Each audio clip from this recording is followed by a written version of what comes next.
Bonjour à tous, très heureuse de vous retrouver pour cette nouvelle émission du travail dans tous les sens. Mal payés, mal considérés, parfois mal formés ou pas formés du tout. Nos enseignants n'ont pas le moral.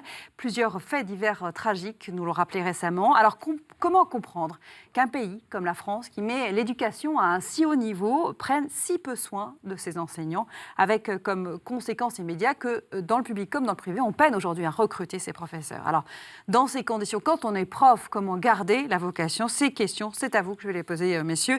Jean-Eudes Tesson, bonjour. Bonjour Priscilla. Chef d'entreprise. Joseph Touvenel, bonjour. Bonjour. Secrétaire confédéral à la CFTC. Alors Jean-Eudes, comment garder la vocation? Cette question, elle mérite d'être posée. Les profs sont-ils les mal-aimés du service public français?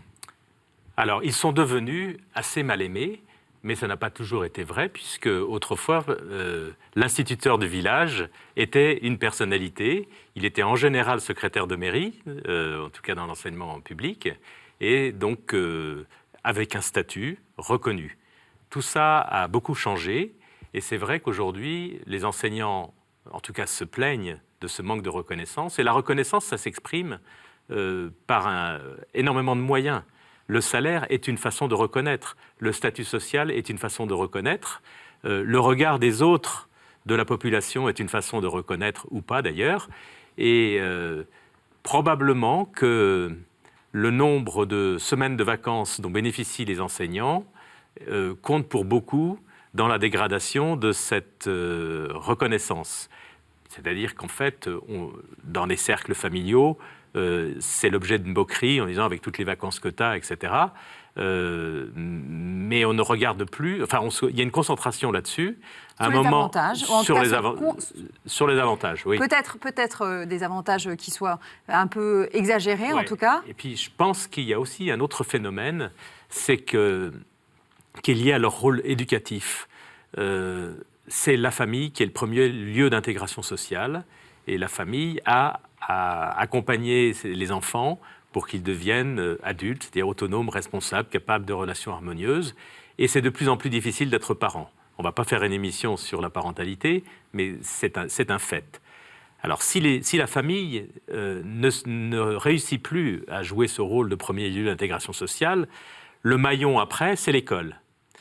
Et ce n'est pas non plus la mission de l'école, des enseignants, de faire l'éducation. Ils ont à participer et à appuyer les parents, mais aujourd'hui, on les charge en plus d'une mission pour laquelle ils ne sont pas formés, en tout cas pour laquelle ils ne sont pas disponibles. J'ai une belle fille qui est professeure des écoles et qui est très motivée justement pour ça, qui se dit, mais on nous en demande toujours plus dans ce domaine de l'éducation, mais on ne nous en donne pas les moyens. Et je pense que ça contribue au mal-être des enseignants.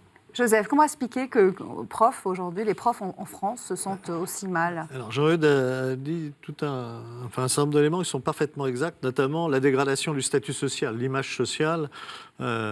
Si on regarde, si on lit Alphonse Daudet, on voit que... voilà. C'était un notable avant, ça ne l'est plus aujourd'hui. Ça ne l'est plus aujourd'hui. En partie par la faute de l'éducation nationale et des enseignants, qui à un moment donné, sur une mauvaise conception de l'égalité, n'ont plus voulu, c'est un peu passé de mode parce qu'ils en subissent les conséquences, faire preuve d'autorité, c'était quelque chose d'ignoble. C'était les vieux réactionnaires qui faisaient preuve d'autorité. Problème d'éducation dans les familles, problème dans les écoles. Et du coup, au secours, on n'arrive plus à rien mener. Ce n'est pas que les enseignants, mais c'est aussi... l'image des vacances, c'est absolument inexact. Par exemple, aujourd'hui, les enseignants ont moins de vacances qu'il y a 50 ans. Regardez comment... Ils ont 15 semaines en moyenne contre 6 dans le privé. C'est les chiffres que j'avais. C'est faux? Oui, non, mais c'est exact. Mais regardez bien, avant, quand commençaient les grandes vacances, à la fin du mois de juin. C'était pour les moissons. Aujourd'hui, elles commencent au mois de juillet, début juillet. Quand vous dites avant, c'était il y a un certain temps, Joseph, quand même. Non, il y a 10 ans. Juin? Bien sûr. Un petit peu plus? Bien sûr. Ou alors, Christelle, mon épouse, me racontait des bêtises en me disant qu'elle était en vacances. Je n'y crois pas. La reprise était en septembre. Aujourd'hui, c'est en août. D'accord? Parce que les enseignants ne reprennent pas aux dates pour les élèves, ils reprennent un peu avant. D'accord. Ils ont un travail. Donc, on a des images qui sont un peu faussées, et ces vacances, elles sont nécessaires. Sinon, ils continueront à craquer parce que c'est un métier qui est aussi un métier difficile. Mais on a voulu changer l'enseignement, et Jean-Eudes l'a dit, en nous disant d'ailleurs c'est l'éducation nationale. Le premier centre d'éducation, c'est la famille. L'enseignant, ce qu'il doit faire, c'est justement transmettre un savoir et surtout donner le goût du savoir. Eh bien, on a retiré petit à petit les éléments. Je voyais un film l'autre soir, qui est un très beau film, qui s'appelle Les Diaboliques. Et on voit que ça se passe en partie dans une école. Deux choses m'ont frappé. C'est qu'on voit les gamins qui sont un peu turbulents dans cette école. Ça n'a pas été un drame, parce que c'est comme ça, les gamins étaient un peu turbulents. On les remettait dans les rails, mais on les laissait exploser. Aujourd'hui, les gamins ne peuvent plus jouer dehors quand ils sont en ville parce qu'il n'y a pas de place. Et dans les écoles, ils ne peuvent plus exploser parce qu'on leur met des règles, des normes, des machins, des trucs, y compris pour les cours. On voyait un cours de sciences, c'était une école primaire, où le brave instituteur faisait allumer des becs benzène avec les élèves. Aujourd'hui, c'est interdit en primaire. Impossible, les expériences qu'ils faisaient. Eh bien, avec ça, on a des élèves qui sont plus agités et des cours moins intéressants, et les enseignants qui ont moins d'intérêt. Une certaine forme d'autonomie. Oui. Dernier exemple qui me frappe dans l'enseignement, j'ai un ami qui était aveyronnais, qui nous raconte qu'en hiver, dans l'Aveyron, il allait de sa ferme jusqu'à l'école. Et quand il arrivait, la grande joie des gamins, c'est que le directeur de l'école, il avait pris un seau d'eau, il avait balancé devant l'école, parce que comme il gelait, en hiver, les gamins arrivaient, couraient et faisaient des grandes glissades. Aujourd'hui, c'est interdit. C'est-à-dire qu'il pourrait se faire mal et puis on pourrait se retrouver et dans il le faisait tribunal. œuvre d'autorité en décidant de faire ça. On ne va pas revenir autant d'antan. Comment aujourd'hui expliquer aussi...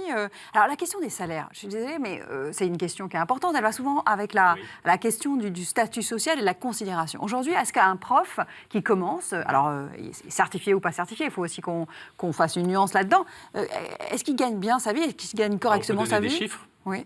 Si on exclut les stagiaires qui sont à moins de 2 000 euros, le salaire des enseignants, et je mélange, je vais des professeurs des écoles jusqu'aux agrégés, c'est un tout petit peu plus de 2 000 par mois, brut, et jusqu'à 4 500 brut. Et là, on est en début de carrière, on est en milieu de carrière Non, mais ça, c'est les extrêmes tenant compte de la carrière, mais il y a des primes qui viennent par-dessus, donc c'est difficile de dire exactement, mais ce que je voudrais dire, c'est qu'il y a cette question du salaire. Mais j'ai dit tout à l'heure que ce qui était important, c'était la reconnaissance, et que le salaire, c'est un des éléments de la reconnaissance. Et curieusement, aujourd'hui, les profs, ils sont livrés à eux-mêmes d'un point de vue pédagogique. On ne leur demande pas de rendre des comptes sur la qualité de leur pédagogie, de leur enseignement. Ils sont quand même inspectés régulièrement, non? Oui, mais quelles sont les sanctions? Est-ce qu'il y a beaucoup de profs qui sont révoqués de l'enseignement? La question de départ, c'est est-ce que l'inspecteur a déjà enseigné?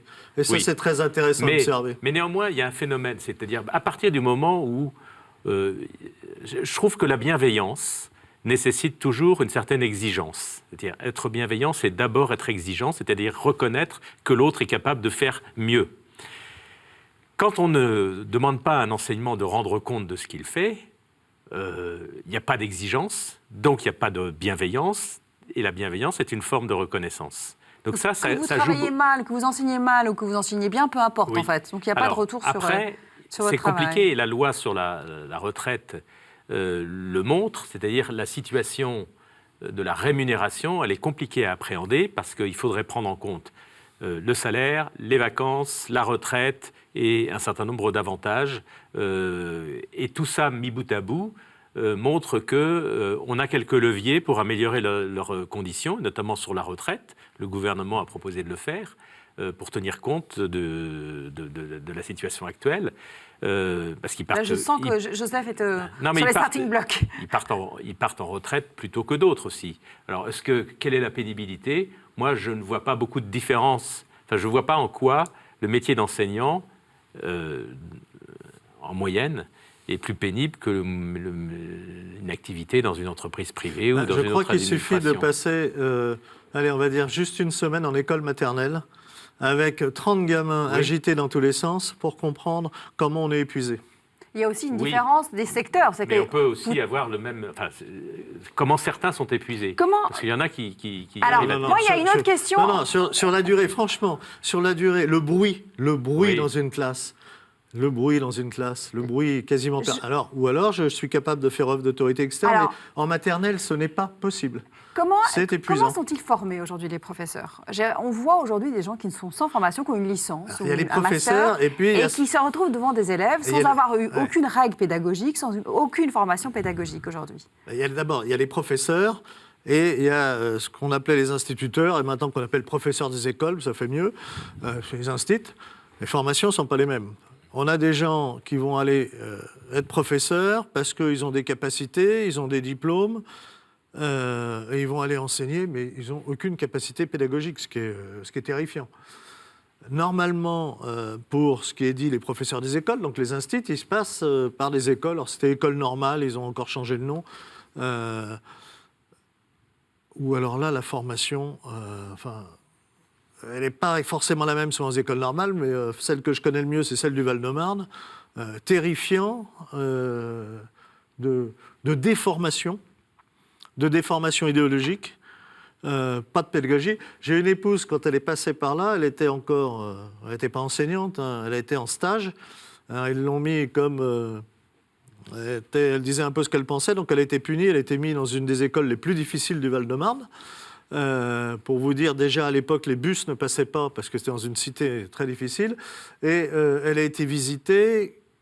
Normalement, les profs devaient venir la voir. Hein, elle était stagiaire. Elle a été visitée une fois par le prof de gym. Et sinon, laissée elle-même dans une classe très difficile. On arrive au terme de l'émission et je sens bien qu'on pourrait en faire une deuxième parce que c'est un sujet qui tient à cœur à beaucoup de monde. Parce qu'ils sont mal payés, mal considérés, mais en même temps, tous les parents du monde souhaitent que leurs enfants aient des bons profs. Aujourd'hui, comment redonner une vocation à ces jeunes, ou ces moins jeunes d'ailleurs, il y a des reconversions professionnelles, qui se posent la question de l'enseignement. Que leur dire? Je pense qu'il faut revenir à la question du sens. Mais n'importe quel salarié, il a besoin de donner du sens à son travail, et les nouvelles générations encore plus. Oui, mais est-ce qu'il est exprimé, ce sens? Je trouve que là, il a déjà, quelle est la mission de l'enseignement? Alors, il y a des tas de bouquins qui existent, des conférences, on arrive à appréhender tout cela. Et je sais que le secrétariat général de l'enseignement catholique y contribue, en tout cas. S'intéresse à cela. Mais après, il y a des considérations budgétaires. En fait, il faudrait tout remettre à plat si on voulait bien faire.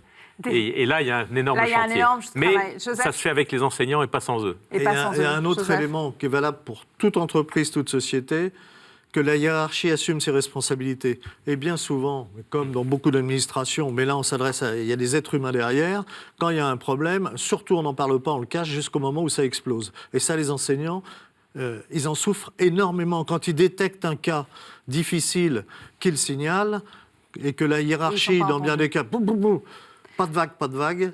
Donc, remise à plat du système éducatif, plus de moyens et plus de suivi, en fait, de ces profs. Et le sens de la responsabilité de la hiérarchie. C'est un sacré chantier que celui de l'éducation nationale en France. Merci à tous les deux pour avoir jeté un court éclairage sur cette question-là. Merci également à vous de nous avoir suivis. Vous pouvez évidemment retrouver cette émission sur kto-tv.com. À la semaine prochaine.